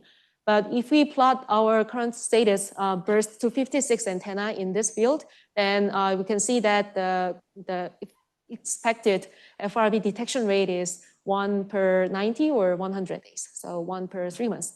But this is not our final goal. We are trying to replace our antenna with a higher gain, which can enhance the SEFD to 2/3. So that will lead our kind of burst located on the slightly left side. And also we are now planning, probably from next January, we're going to increase our antenna to 512, so which can enhance the sensitivity twice. That will going to lead a green one. And not only for just increasing the antenna by putting more antennas and replacing it, we are also in pipeline and backend side. We're now working on optimizing the beamforming and data analysis to bring out some more significant increase or enhancement in our sensitivity. And we also just submitted a fund proposal for installing 4,000 antennas. And now we are searching for the land in Taiwan as well. Once we have the fund, then probably 4,000 antenna installation will be very soon. Okay, so the real-time pulse search part is like this. So in the main station is the only station that we are doing the pulse search because outrigger station is only used for the localization. And the data rate is high, so only the prompt pulse search is required. So we are using the 3D dispersion search algorithm that is used by Chime FRB collaboration called a Bonsai, which can be run in CPU servers. And now we so from the baseband data, we are creating the intensity ring buffer with a 1 millisecond time resolution, but up-channelize the frequency channel to cover the DM up to 1,000. So now the ring buffer size is 40 seconds at main station. So we expect that we can cover 1,000 of the DM. So for the intensity ring buffer, we're also doing some pre-processing to make things, reduce the RFI and some false positive the triggers. So not only for the time binning and normalization and standardization, we also apply the incoherent beam subtraction, which Scott mentioned earlier this morning. And also we put the high pulse filter because our goal is detecting the FRB or some single pulse detection. So on the right side, we are showing our real-time detection of the crab giant pulse in the DM time plot. And if you zoom in, we can see very clear multi detection, which is also generated in real time. So we can do the visual inspection and visual confirmation of the real and false trigger, false positive triggers. Okay, so the 256 beam search has been started from in the middle of May. Before then, we were testing with a smaller number of beams, but now we are able to, now we can run the full beam real-time search. And and we have a trigger monitoring system. I'm sorry, I didn't put the screenshot here. So we can visually and very fast check and confirm whether this is a real or false triggers.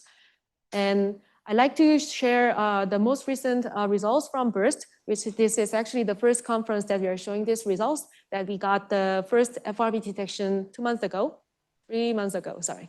So this was detected, this is a DM151 events with SNR 13, which means that it is very bright.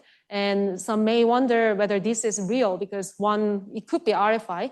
And one thing that we confirm this is real is that only among the 256 antennas and from the incoherent beam here, only one single beam has a quite clear detection.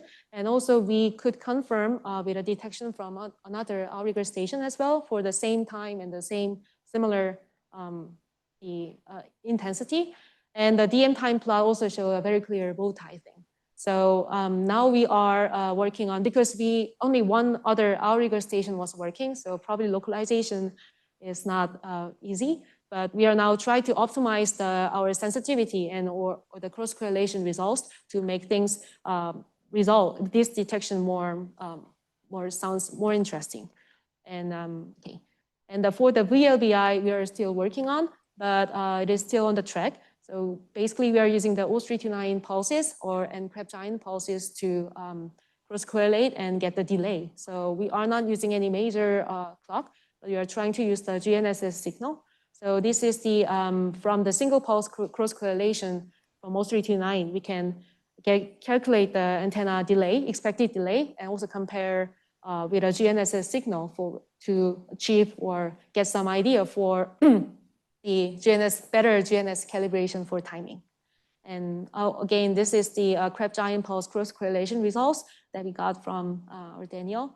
And now our cross correlation test was being main station and one another outrigger station. But since we have a Green Island station that is operating 2 months ago, now we have many samples of Crab Giant pulse that was achieved from 3 stations at the same time. So 3 station VLBI testing is currently under testing. So probably we can provide some localization results probably in a few months or 1 or 2 months.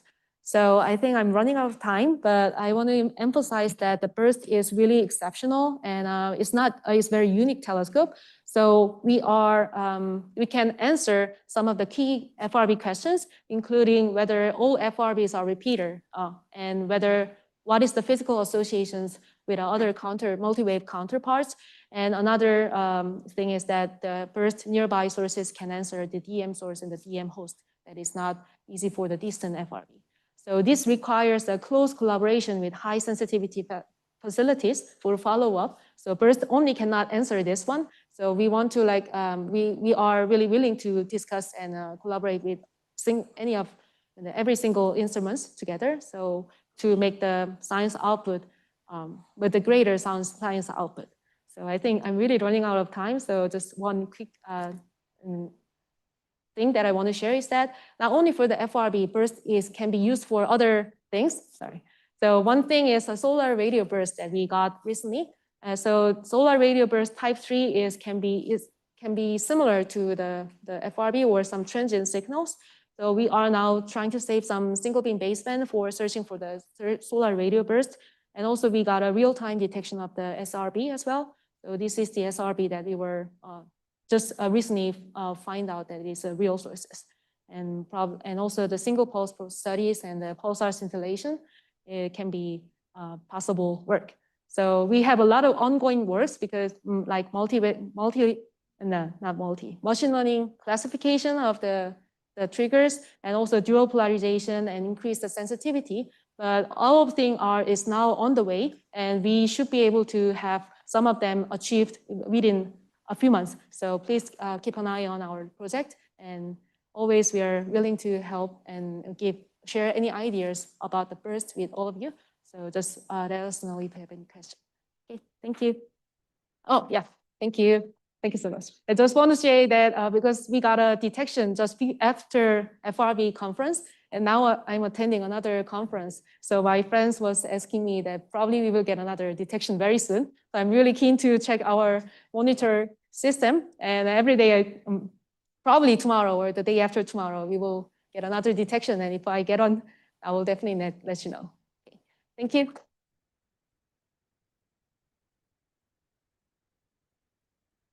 Yeah, very nice talk indeed.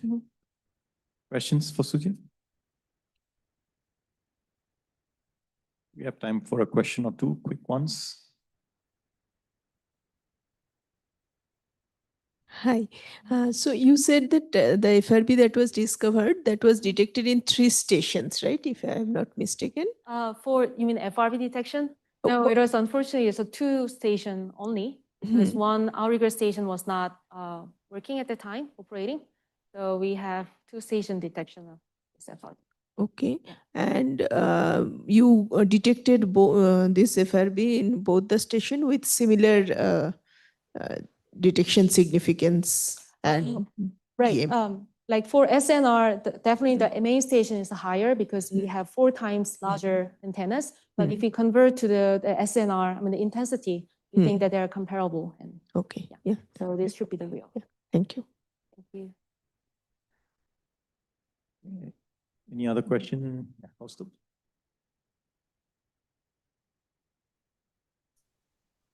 Can I ask a quick thing? Yeah. Oh, yeah.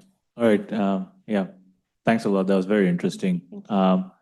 Do you have any plans for like tracking interesting sources in the field of view, or you transiting? Right. That's actually one of our ongoing work, having a tracking beam rather than the fixed beam. So like for long period transients or some repeating FRB, we want to have a tracking beam to just keep following up during our things. But it is, we have so many ongoing work, so it is one of our future plans. All right. Yeah. Awesome. Thanks. Any questions from the online participants so far? Can I ask one? Yeah, please go ahead, Ramesh. Yeah, maybe a quick one, but if the answer is long, we can discuss it later. So if I understand, first of all, that congratulations on your first FRB, and it's a great project. So if I understand right, and your single beam is like about 10 square degree. So for localization, you are essentially talking about imaging, VLBI imaging for such large wide field imaging, right, at this frequencies. So can you say something about, how straightforward or challenging it is going to be at these frequencies? I'm sorry that I think I didn't catch No, localization will involve VLBI kind of an imaging at this large field of view, right? 10 square degrees or 15 square degrees, whatever. Yeah. I guess the question is, how do you do the localization? Is it based purely on VLBI, or how is the localization done? Oh, yeah, the localization should be together with our outrigger stations because one single beam is too large. Currently, how do you localize? The FRB that you've detected, is it already localized to one beam of your station, or what? Oh, yeah, right. From the first detection, we can have a kind of error with a few degree things. And based on this, we can calculate the RA index of this region. And focusing on that, we can do re-beamform from outrigger stations and search for the best cross correlation results. And that is still ongoing. But yeah. Okay, so it's going to be like a localization by doing many beams across that field of view, not necessarily imaging across the whole field. Indeed, right. So we're... All right, thank you. Okay, in the interest of time, we have to move on. Let's thank Sujin again. Thank you. Thank you. So Jayanta will give the next talk, which is on Spotlight. It's going to be an overview of the Spotlight project.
I'll share on Zoom.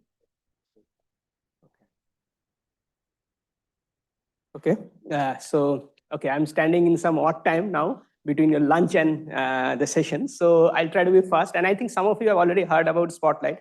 So here the main aim is actually basically to kind of bring out the features which are specific to Spotlight and which can be useful and may have some learning from it, like as we went through. So anyway, so this is the cluster. Let's move ahead. So it's a team is actually the is behind the project, and some of the faces you can see. Some of the people are here who are helping, and then the team members are all here. So it's a kind of effort putting by a big number of students, postdocs, and engineers from GMRT to get the thing happen.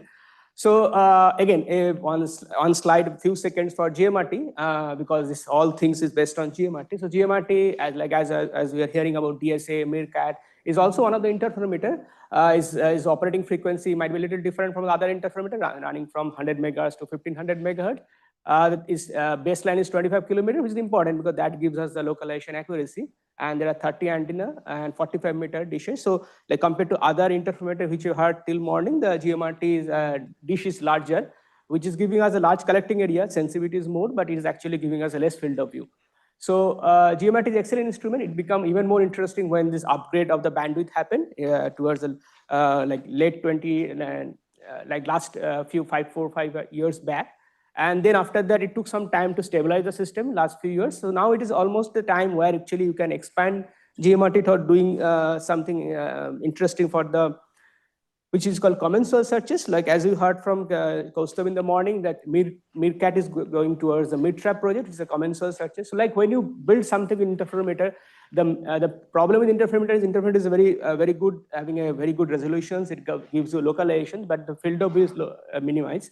So because to improve the field of view, we actually try to make the system available 24/7, which make the thing commensal. So that is what the same thing Spotlight is trying to do with GMRT, even though GMRT has a very large collecting area, very good sensitivity, but it was lacking the commensal facility.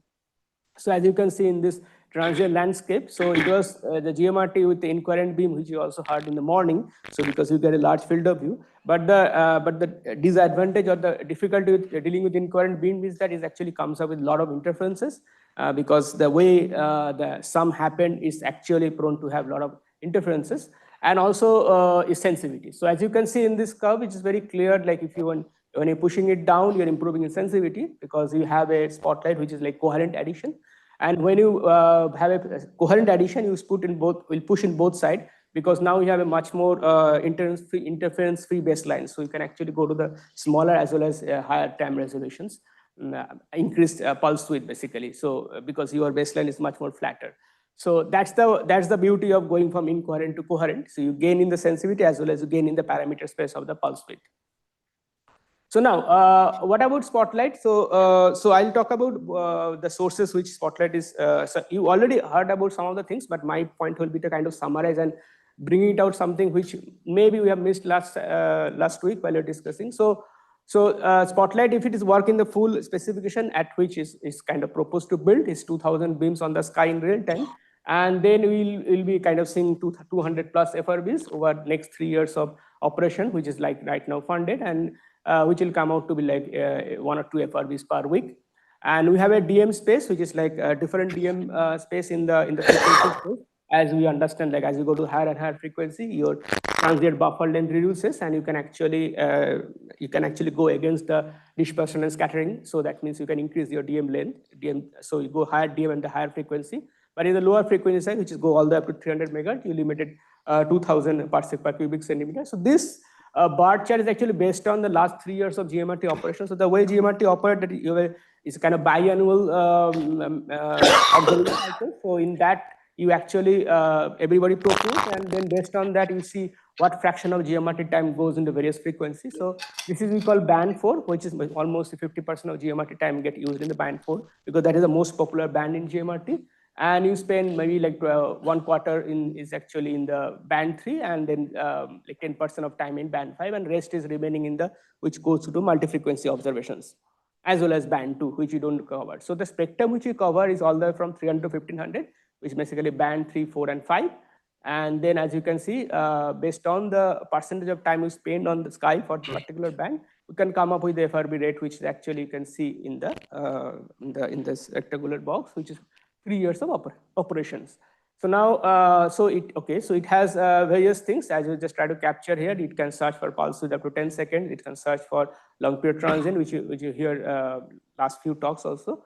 And so now, if you were to capture in one sentence, what is the kind of right now the status of the spotlight system?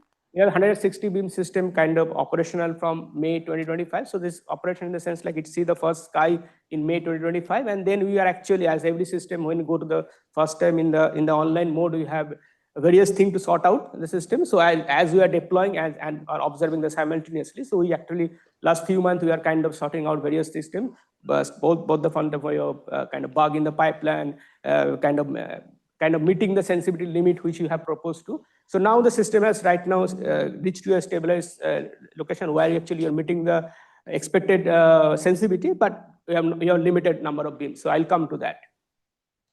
So now, when you actually try to run the simulation, try to understand what are the parameter probes parameter space you are probing, and basically, as I think you heard about last week also. So Spotlight is sitting in a space like where basically you see this picture we have seen from Kritti, how the FRB are kind of populating the GMZ plane. And you can see the almost 50% of the predicted population of Spotlight is going to fill up this part of the redshift. So which is actually where there are some voids. So and Midcut is pushing this towards the right. So it's kind of sitting in the nice space between the current population which we have seen and then the population which are coming out from the mid-trap project. So hopefully if this population comes out, it will be not too far, not too near that kind of population Spotlight able to probe. So a bit more on the pipeline. So as any kind of common source search pipeline, it has multiple components, and since GMRT is a kind of interferometer, it will have both imaging as well as the beam forming capacity, which are kind of captured here. So we'll have a beam forming capacity where you can actually do time domain search, and you create 3 different products. So you create a beam buffer, which is basically on which transient search happened. And I'll tell you how the beam is generated. It's not really the tidal beam which you see. It's a little different. It's formed from the visibility. So that gives us a real-time imaging capability. So you get a real-time imaging capability which is triggered by the detection on the beam. And then once the detection happens, you have baseband buffer also. So we have 400 seconds of transient buffer. Either you talk about beam, visibility, or the baseband. In each of the cases, we have 400 seconds of transient buffer. That makes the memory requirement almost of 50 TB or something, which is a very high memory requirement because we go all the way up to 300 megahertz, which is actually much smaller, and then dispersion so is much larger at the low frequency. And this is 60 servers, and there are 800 GPUs, hundreds of them, and then we have a 2 petabyte storage, which is kind of split between the long time archive and short time archive. So the way we are operating right now, we have a rapid science which operate for a week time scale, and you have a data intensive science which operate on a 6 months time scale. And you have products like beam, when you actually get an ArcMinute or sub-ArcMinute localization directly from the beam data. And then followed by you have a real-time imaging, which push you to the arc-second localizations. And then you have a quasi-real-time pulsar search, which I'll come up later. And once all these 2 things are satisfied, then you get a baseband data dumped, and which will allow you to build up on the higher time resolution as well as polarization properties of the burst. So I'll talk about few slides which basically try to bring out that what are the maybe a little bit different we try to do, and which kind of show the power of interferometer. So one is that I think you have heard about this in the morning also from when Robert actually tried this thing. So this is actually it's called PC beam. It's a post correlation beam versus PA beam, which is a phase direct beam. And as you can see in dynamic spectrum and as well as in the bow tie array, the PC beam post correlation beam, which is built from the visibilities.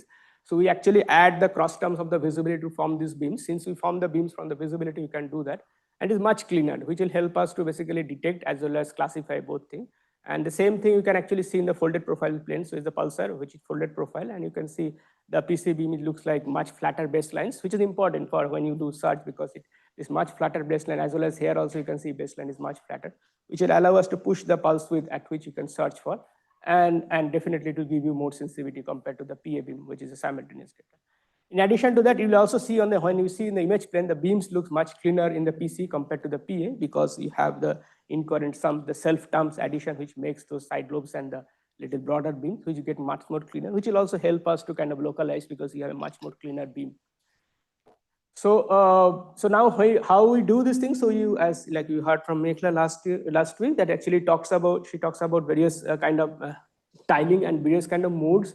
So we kind of operate in 3 different modes. So one mode is like we have a commensal mode where you don't have any idea where the sky is, like all the other surveys are doing similar thing. And then we have a mode where we are doing a targeted field of view. So we actually know what to observe for. And like this is a kind of open sky time. We have also given hundreds of open sky time, so 200 beams on that. And we have a tiling clusters mode, basically when you try to do a multiple sources or multiple field of view, but they are separated. So you can put a cluster of beams around that. And then last mode is kind of VO triggered event. So you actually, if you get a real-time VO triggered, you can form the beam. This is under construction, but this is something is going to happen. So then you have a tiling based on the real-time trigger. So these are the different modules support, but all the beams which will do will add up to maximum 2000. So you have to sacrifice the commensal beams if you enable all the other modes coexisting with that. So again, another new features or something we are trying to do in things is basically how to improve the sensitivity of GMRT, basically how to reach to the raw sensitivity of GMRT. That means how you can actually combine this antennas in the phased manner, because effectively you are phasing the antenna. And as you can see in this plot, this is a time and this is a sensitivity. So you can see in this hub, as the time goes on, sensitivity is dropping. These 3 different beams, but for timing, you can just say that sensitivity is dropping, but at this point you say sensitivity is maintained. And now if you separate out in the 3 colors, let's say this is the beam which actually formed from the full GMRT array all the way up to going to 25 kilometer of baselines. And this is the beam which is formed from the 1 kilometer of baseline. So basically you say as the baseline increases, that means the antenna number increases, you definitely should see a sensitivity improvement, which you see here. But here you can see the blue line actually falling lower than the red line much faster, because as the baseline length increases, your antenna get dephased faster, unless until you do something called infill phasing, where actually you try to phase the antenna using the fluxes present in the target field itself. So that you have tried and you have demonstrated is working. Now it's getting integrated in the spotlight. When that happens, you'll be able to push the number of antenna higher, and definitely you see improvement in sensitivity. And people have been shown this is very useful for when you do the time domain survey. Just your raw sensitivity increases. So anything which is based on the raw sensitivity, either is DM, dispersion, measure precision, or the time of arrival in the millisecond pulses, you see everything is improved because your raw sensitivity is getting increased. So another thing, Candice, which Ujjwal is working on, so is basically to kind of zooming on the DM time plane. So your classifications get better. And it clearly shows that proper zooming with considering the observing frequency, DM, width of the pulse is actually makes your DM time plane much clearer. And it clearly in your eye, you can say, okay, this is the pulse, this is the FRB, this is not. But an AI also does the same way. When you put this kind of plot into AI, you can see that the blue bar is increases. Red is a false classification or the blue is a real classification. So it improves drastically. So that makes the things easier for us to operate at the low frequency. So, and then as any other survey, you have to have AI classifier, and we have there, we are trying to improve the AI classifier. We just start with the phage, which you have heard last week, and some of you have used it also. And we want to build on that. We are also, there is a inquiry dispersion based real-time imaging pipeline, which you also heard last week. So these are all kind of working and giving us a thing and getting tested and operating. So in this slide, I'm just trying to capture where we are right now. So we have a commensal and as well as open sky mode from last cycle, and 100 hours of time at 160 beam is given to all of you. So anybody can propose and start use that. And then we have this 160 beam mode as more stable from the mid-July. So we had last 1 or 2 months of kind of debugging, clearing bugs and improving sensitivity. And then as you heard from in the morning, that the main motivation is as soon as you develop, put it in the public domain so that people can start using it and actually help us also. So our whole pipeline is there in the GitHub. Then 160 beams real-time pipeline is working from September this last month. And we are already there of 320 beams. So when you come up in a week from now, we'll be on the sky with 320 beams real-time pipeline.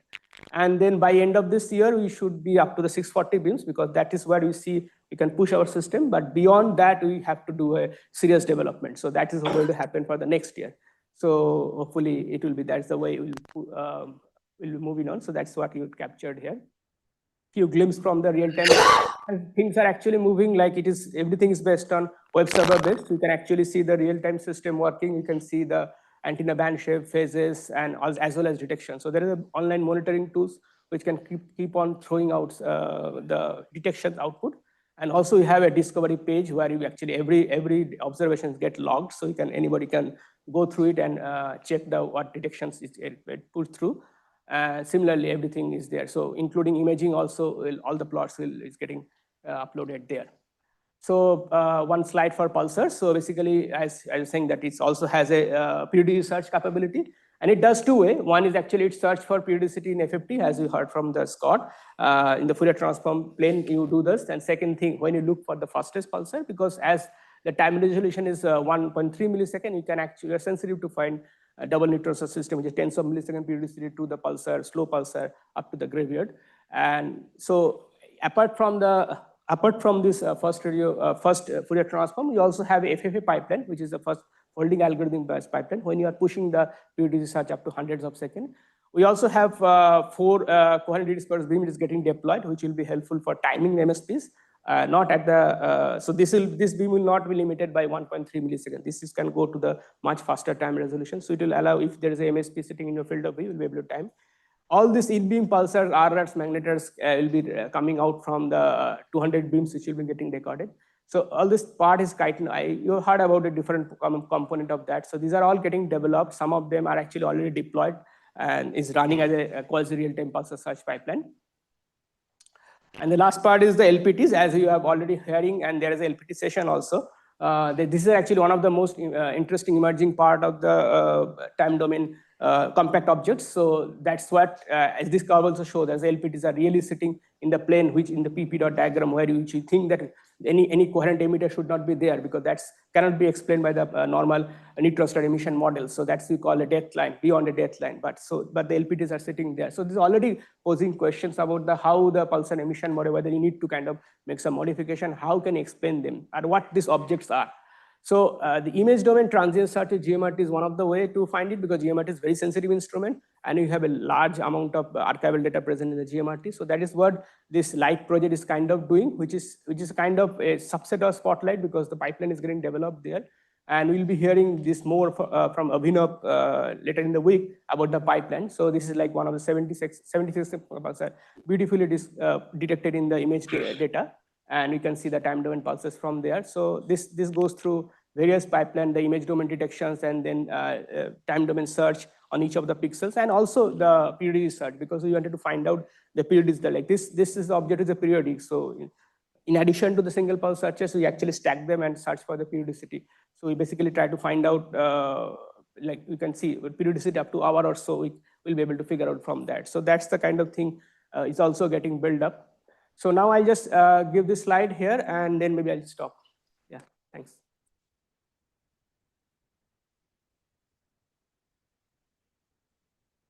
Thanks, Jayanta. Questions?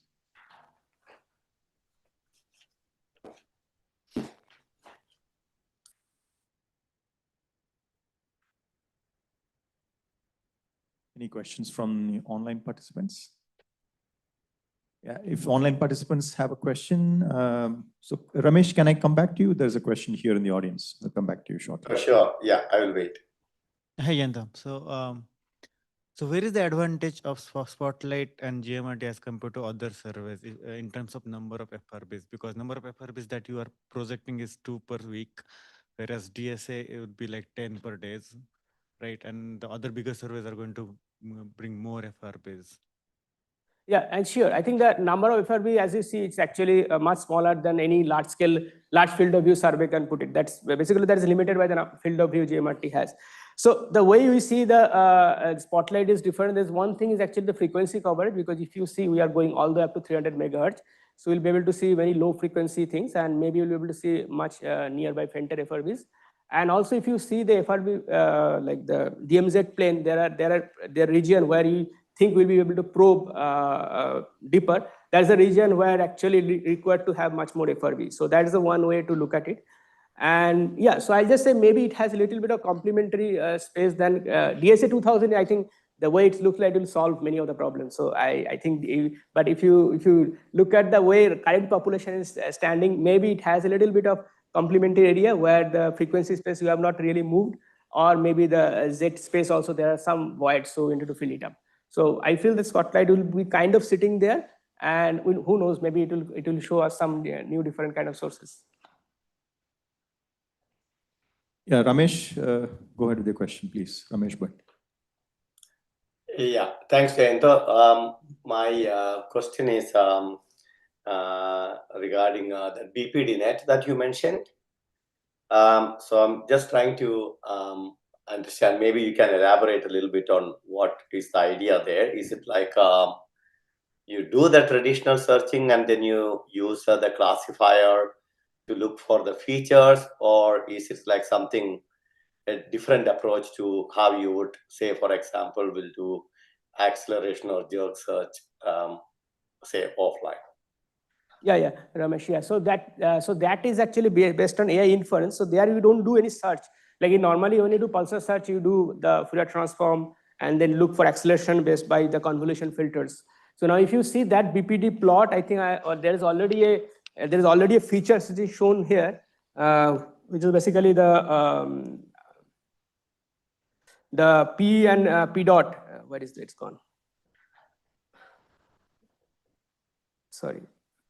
So PP dot plane. So if you see the PP dot plane, the P is pulsar period and P dot is pulsar or frequency derivative. You can see that there is a bow tie structure is coming out, and that's we know that basically in the acceleration plane the pulsar signals looks like that. So now the thing is that if you train based on this, then you'll be able to see without doing effective searches. So, okay, definitely you are doing the dispersion on the signal. You cannot avoid the dispersion, but instead of doing any convolutions on the Fourier plane, we'll be able to look for this kind of pattern in the PP dot. That's the kind of main motivation behind doing AI inference with pulsar search. Okay, all right. Yeah, thanks. So basically, this is the kind of plot, say, for example, something like Presto will or similar routines will provide, and you are going to apply AI inference to pull out the candidates from here. Yeah, this plot you will actually have in, if you actually go and kind of hack Presto, you'll be able to plot this kind of plot because it has this filter plane available in the Presto. But thing is that this is before convolution. That's something. Presto does take power spectra and it's actually convolute various filters and push out the candidate which goes beyond the threshold. But it's not looking at the PP dot plane in one together as a two-dimensional plane. So in one go and looking for patterns. So that's the difference. It's not much, but I think the way we're looking at the problem, that is, if the convolution filter is limiting you, that kind of thing may not be there or may be reduced here. Thanks. Questions from the audience?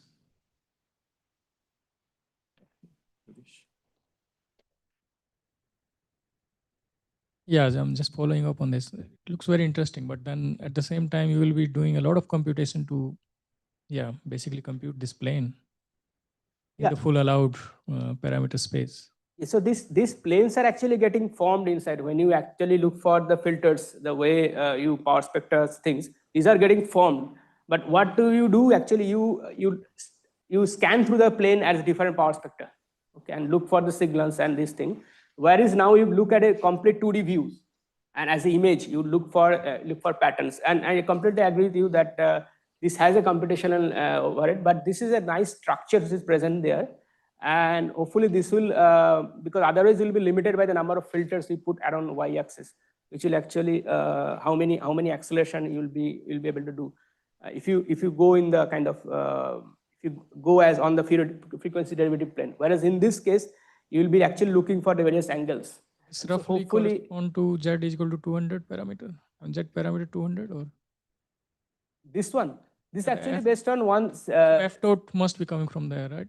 No, you do acceleration. So Z equal to 200 is the limit at which you can search for in the convolution plane, that how much broader the pulse will be looking for, how much drift.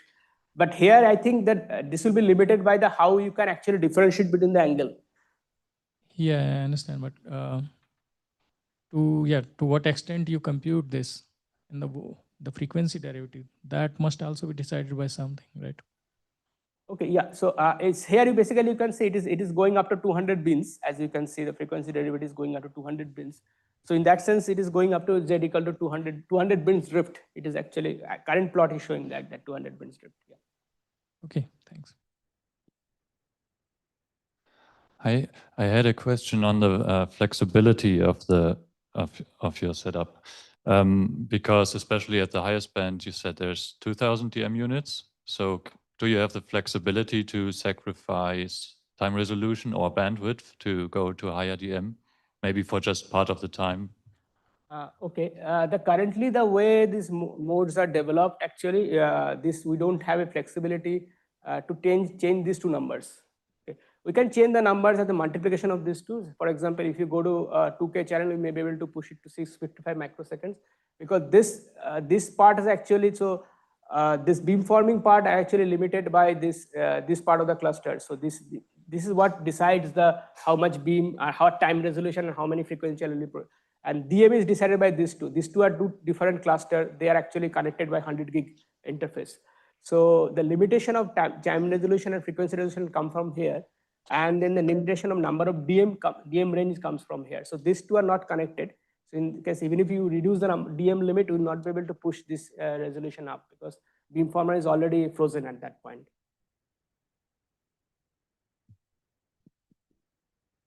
Okay, I guess we also have to lunch. So we'll thank Jayanta and all the speakers of the morning session.